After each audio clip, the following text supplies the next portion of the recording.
rain came hours before the water, but a warning is not a rescue.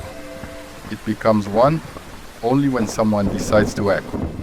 In July of 2021, communities in Germany and Belgium faced a flood that moved faster than warnings, roads, phone calls, and human certainty. This film is not about blaming the people who stayed. It is about the decisions that may help you survive if water begins rising near your home. Before this story ends, you will know what to prepare, when to leave, and what to do when leaving is no longer possible. Between the 13th and the 15th of July, a slow-moving weather system remained over western Germany and eastern Belgium.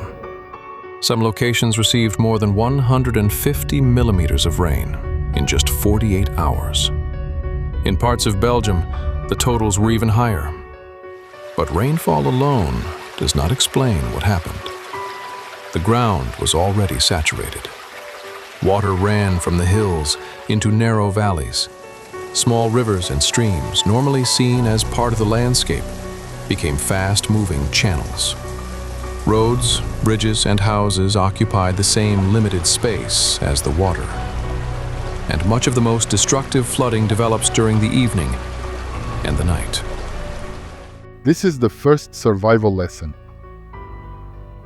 It can produce a large emergency. The valley around it gives the water nowhere else to go. The flood was not predicted perfectly. No model could tell every family exactly how high the water would reach at their front door. But the regional danger was visible in advance. European flood notifications began several days before the most destructive night. By the 14th of July, the warnings had become increasingly serious. At 5:17 in the afternoon, the highest danger level had been activated. At 8:43 that evening, the forecast for Altenahr indicated a peak of 6.92 meters. At around 9, a critical river gauge stopped providing data. Roads were becoming difficult or impossible to use. Messages were aging faster than they could be published. This is what an emergency often feels like, from inside. Information does not become clearer every minute. Sometimes, it becomes less complete, precisely when the decision becomes more urgent. If you wait for perfect certainty, the safest route may disappear, while you are still looking for confirmation. People rarely ignore danger because they want to take a risk. They wait because the street still looks normal, because previous storms caused no disaster, because the message says heavy rain instead of your ground floor may soon be underwater. They wait because leaving home feels like an extreme decision, while staying feels temporary and reversible. The problem is that a flash flood reverses that logic. Leaving early may feel unnecessary. Leaving late may become impossible.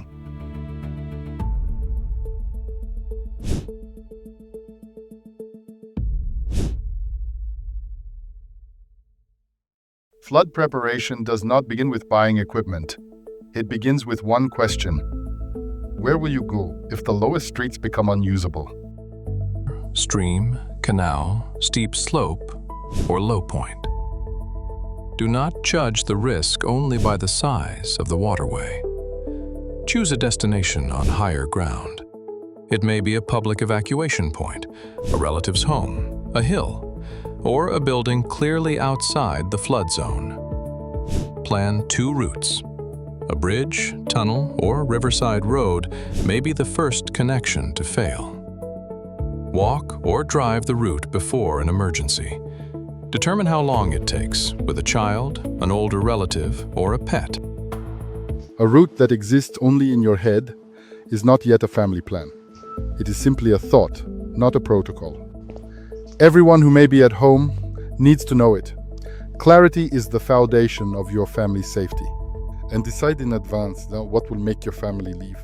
Do not wait until water reaches the street before making that decision. A prepared bag can make that part of the plan much easier. It does not need to be large, expensive, or constantly in the way. It can stay on a shelf or in a cupboard during ordinary days and be ready when it is needed. The purpose is not to pack for every possible situation. It is to keep the few important things together, so the family does not waste time collecting them during a warning. Start with communication and light, a charged power bank, the correct phone cable, and a small headlamp. Add copies of important documents, a paper contact list, and a small amount of cash in a waterproof pouch. Keep essential personal medication together with any written instructions that another family member may need. Include a small amount of water and simple protection from rain and cold. Then add the 1 or 2 items that your family specifically depends on. A child's essential item, spare glasses, hearing aid batteries, or what is needed to move a pet safely. Keep the bag where adults in the household can reach it quickly, without going into a basement or searching through storage. Check it occasionally. Recharge the power bank and replace anything that has expired. A small prepared bag does not change everyday life. It simply makes one difficult moment easier to manage.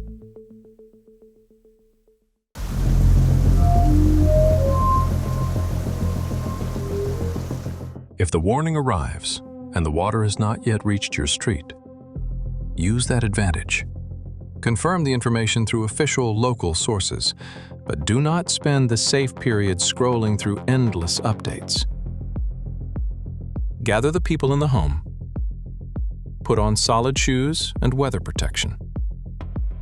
Take medication, phones, documents, water, light, and the prepared bag.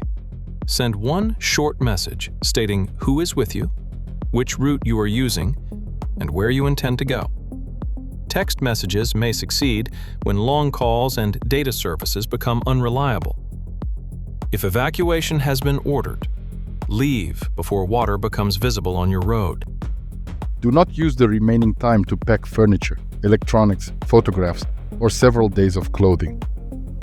Possessions can consume the exact minutes that make evacuation possible.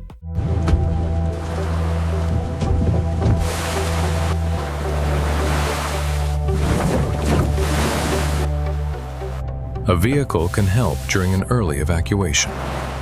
It becomes a hazard after water reaches the road.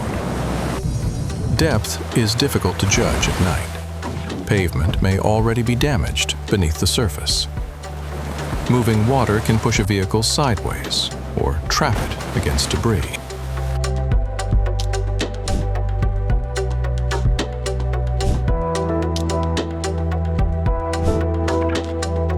Never drive through floodwater because another vehicle has crossed it.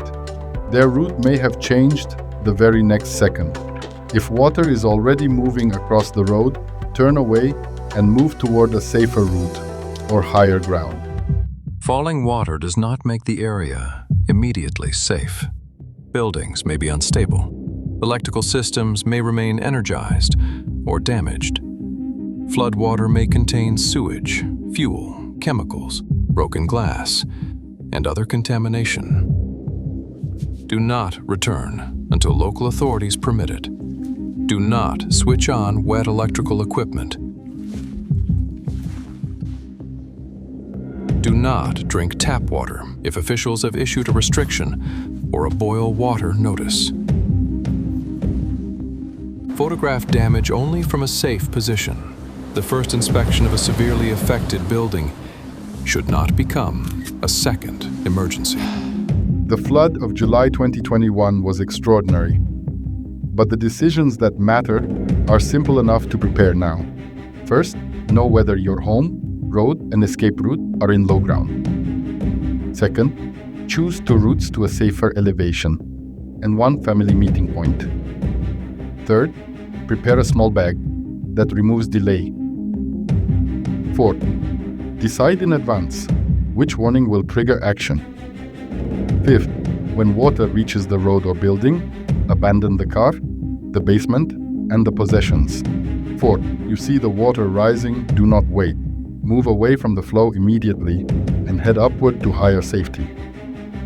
A warning cannot carry you out of danger.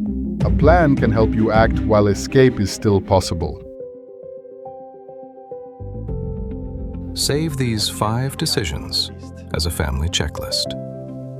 Share them with someone who lives near a river, stream, or low-lying road. These 5 points.